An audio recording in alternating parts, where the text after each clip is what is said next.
हाय दोस्तों, आज फिर एक नए इंफॉर्मेटिव इक्वेरियम से रिलेटेड वीडियो के साथ आपके सामने हाजिर हूं।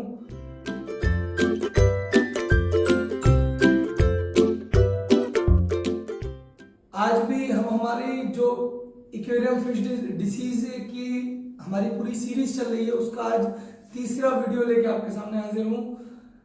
आज की वीडियो का टॉपिक है व्हाइट स्पॉट डिसीज। तो सीधे टॉपिक पे आएंगे।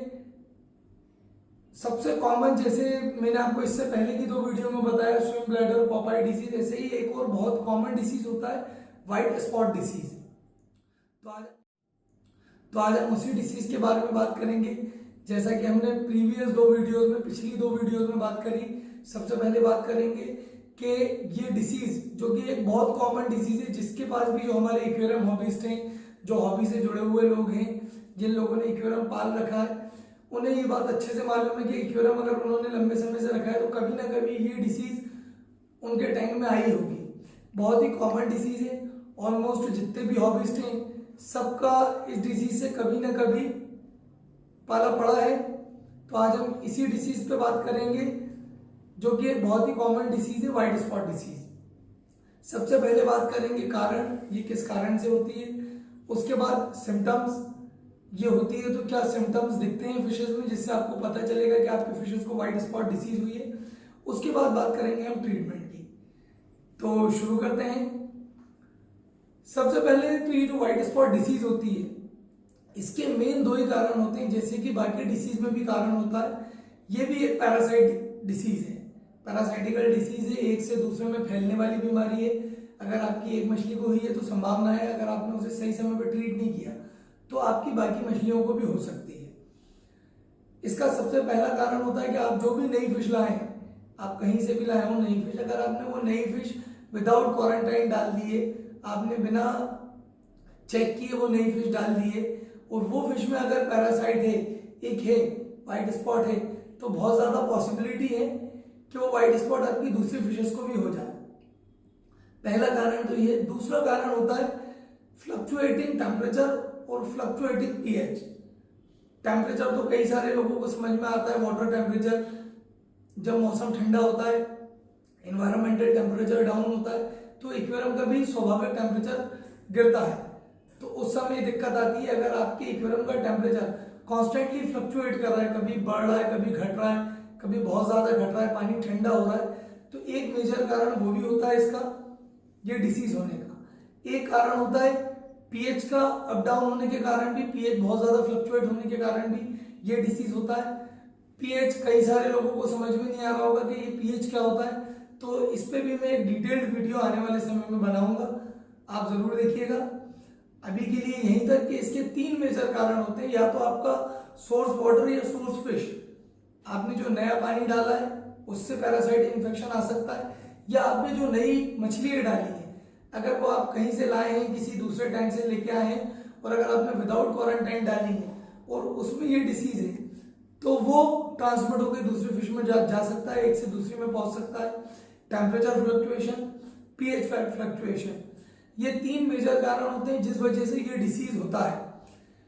अब इसके सिम्टम्स की बात करें तो इस डिसीज के अंदर बहुत आसान होता है ये देखना कि आपकी मछली को व्हाइट स्पॉट डिसीज हुआ, क्योंकि फिजिकली सबसे पहला सिम्टम यही होता है कि आपकी मछली की बॉडी पे, उसकी बॉडी पे, उसके फिन्स पे, उसके जो नीचे वाले फिन्स हैं, वो जो डॉर्सल फिन होता है, ऊपर वाला फिन होता है, उस पर आपको सभी जगह व्हाइट व्हाइट कलर के बहुत बारीक बारीक दाने दिखेंगे। तो ये एक विजिबल इंडिकेशन होता है, आप ऑब्जर्व करेंगे तो क्लियरली दिखेगा कि व्हाइट व्हाइट स्पॉट आ रहा है। तो ये फर्स्ट ऑब्जर्वेशन होता है जो आपको करना है। अगर आपकी मछली में व्हाइट स्पॉट डिसीज हो रहा है तो सबसे पहले आपको मछली की बॉडी के ऊपर इस तरह के व्हाइट स्पॉट्स दिखेंगे, पूरी बॉडी में भी दिखेंगे, पंखों में भी दिखेंगे। दूसरा, जैसा कि सब डिसीज में होता है, मछली अगर बीमार होती है तो वो स्ट्रेस में जाती है, स्ट्रेस में जाएगी, खाना खाना छोड़ देगी, एक कोने में बैठी रहेगी, मूवमेंट कम हो जाएंगे, दूसरी मछलियां उसे मार भी रही होंगी तो वो रिवर्स अटैक नहीं करेगी। एक ये कारण, इससे आपको समझ में आता है कि आपकी मछली में कुछ तो भी प्रॉब्लम है, आपकी मछली में किसी तरह का कोई डिसीज है। दो ये मेजर कारण होते हैं, एक व्हाइट स्पॉट, दिखना, फिजिकली दिखना, एक दूसरा मछली का स्ट्रेस में जाना। इनसे समझ में आता है मछली खाना खाना छोड़ देती है, मछली नीचे बैठना चालू कर देती है, मूवमेंट कम हो जाते हैं। इससे समझ में आता है कि आपकी मछली में कोई प्रॉब्लम है। और अगर आप गौर से ऑब्जर्व करेंगे, गौर से उसे देखेंगे और अगर उसकी बॉडी में व्हाइट स्पॉट दिख रहा है तो ये व्हाइट स्पॉट डिसीज ने अटैक किया आपके टैंक में, ये बात आप कंफर्म कर लें कि व्हाइट स्पॉट डिसीज हुआ है। तीसरा एक और कारण होता है कि जो मछली के फिन्स होते हैं वो पूरे फिन्स चिपकने लगते हैं। जैसे मछली अपने पूरे परों को खोल के तैरती है वैसे वो खोल के नहीं तैर पाती, पूरे पर चिपकने लगते हैं, मछली नीचे बैठी रहती है, परों में ज्यादा मूवमेंट नहीं होता। खासतौर पे जो डॉर्सल फिन होता है, मछली के ऊपर वाला जो फिन होता है वो भी मछली की बॉडी से चिपका होता है, पीछे वाले फिन्स भी सिकुड़ गए होते हैं, नॉर्मली नहीं होते, नॉर्मल से सिकुड़ गए होते हैं। एक ये तीसरा इंडिकेशन रहता है जिससे आपको समझ में आता है कि मछली में कोई प्रॉब्लम है, व्हाइट स्पॉट हुआ है। अब हम बात करेंगे, अभी तक हम बात करें कि किस कारण से ये डिसीज होता है, क्या सिम्टम्स होते हैं। इसके बाद बात करेंगे ट्रीटमेंट की। तो जैसे कि लगभग सभी बीमारी में होता है, होममेड रेमेडी भी होती है और एक ट्रीटमेंट दवाइयों से भी होता है। इस प्रॉब्लम में, इस डिसीज में अगर आप होममेड रेमेडी पे जाएंगे तो थोड़ा लंबे समय लेती है, लगभग 20-25 दिन, 1 महीने तक। अगर आप एक होममेड रेमेडी में आपको बताऊंगा, अगर आप वो यूज करते हैं तो 20-25 दिन, 1 महीने तक का समय लेती है। और अगर आप मेडिसिन यूज करते हैं तो मेडिसिन लगभग 5 से 7 दिन, 10 दिन तक का समय लेती है। मेडिसिन में अगर आपकी मछली को व्हाइट स्पॉट डिसीज हुआ है तो बेस्ट रहेगा कि आप सीकैम का पैरागार्ड यूज करें। रेडॉल का एंटी एच आता है, वो भी इसी डिसीज में यूज होता है। एक्वा रेमेडीज का पैरासिडोल आता है, वो भी इसी डिसीज में यूज होता है। और नीका का एंटी व्हाइट स्पॉट आता है। ये 4 मेडिसिन आती हैं। जैसा कि मैंने आपको पिछली वीडियो में भी बताया, जो भी पैरासाइटिकल इन्फेक्शन है, एक से दूसरी मछली में फैलने वाला इन्फेक्शन है, तो कभी भी आपको अगर इसका ट्रीटमेंट करना है तो सबसे पहले आपकी मछली को एक हॉस्पिटल टैंक में शिफ्ट कर देना है। वो हॉस्पिटल टैंक में ही ट्रीटमेंट करना है। टेम्परेचर आपको इंक्रीज करना है क्योंकि टेम्परेचर के फ्लक्चुएशन के कारण होने वाला डिसीज है। टेम्परेचर आपको इसका 29-30 डिग्री तक लेके जाना है।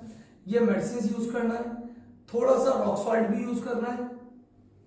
और इनमें से जो मेडिसिन आप जो भी यूज करें वो मेडिसिन में जैसा इंडिकेशन लिखा हो, जैसा मेडिसिन की बॉटल पे लिखा हो, उस तरह से ट्रीटमेंट यूज करना है। ये तो हुई ट्रीटमेंट की बात कि आप मेडिसिन से किस तरह से आपकी मछली को ट्रीट कर लेंगे। जैसा कि मैंने मेरी पिछली दोनों फिश डिसीज की वीडियो में बताया, एक जो हॉस्पिटल टैंक है उसमें आपको एक एयर पंप की नीड रहती है, एक छोटे वाटर वॉल्यूम के हिसाब से छोटे फिल्टर की नीड होती है, एक्वेरियम का टेम्परेचर बढ़ाना होता है, 29-30 डिग्री करना होता है, और ये मेडिसिन यूज करना पड़ती है। अगर इनके अलावा आपको होममेड रेमेडी पे जाना है तो फिश तो आपको सेपरेट करना ही पड़ेगी, बाकी चीजें एज इट इज यूज होंगी। फिल्टर यूज होगा, एयर बबल यूज होगा, हीटर यूज होगा। सिर्फ मेडिसिन की जगह आपको गार्लिक जूस, ये जो गार्लिक का लिक्विड आता है वो यूज करना है। वो आपको ऐसे यूज करना है कि आप जो भी मछली को खाना देते हैं, एक तो उस खाने की क्वालिटी इंप्रूव करें, अच्छी क्वालिटी का खाना दें, और जो दाना दे रहा है उसमें गार्लिक जूस मिला के दें। इस तरह से दिन में 2 बार गार्लिक जूस देने से लगभग 15-20 दिन से 1 महीने के अंदर आपकी फिश धीरे धीरे धीरे धीरे नॉर्मल स्टेज पे आ जाएगी। और जब पूरी तरह से नॉर्मल हो जाए तो आप उसे आपके नॉर्मल मैन टैंक में बाकी फिशेस के साथ डाल सकते हैं। तो आज की वीडियो में यहीं तक। इस वीडियो में उम्मीद है, आशा करता हूं कि आप लोगों के लिए बड़ी फायदेमंद रही होगी, हमारे एक्वेरियम हॉबीज के लिए बड़ी फायदेमंद रही होगी। जो लोग हॉबी में नए हैं और इस डिसीज से काफी परेशान हो जाते हैं, उनके लिए ये वीडियो काफी इंफॉर्मेटिव रही होगी, काफी लाभदायक रही होगी। वीडियो को पूरा देखने के लिए बहुत बहुत धन्यवाद। चैनल पे नए हैं तो चैनल लाइक करें, शेयर करें, सब्सक्राइब करें। आपके और भी हॉबी से रिलेटेड दोस्तों को चैनल का लिंक भेजें ताकि उन्हें भी ये जानकारी मिले कि एक्वेरियम में किस तरह की डिसीजेज होती हैं और वो डिसीजेज हो तो उनको किस तरह से ट्रीट करना चाहिए। हमारे साथ अब तक बने रहने के लिए बहुत बहुत धन्यवाद। आपका दिन शुभ रहे। नेक्स्ट वीडियो में बहुत जल्द मैं नेक्स्ट वीडियो लाऊंगा। नेक्स्ट वीडियो में उम्मीद है आपका साथ बना रहेगा। आज की वीडियो में यहीं तक। शब खैर, खुदा हाफिज, सत श्री अकाल, नमस्ते।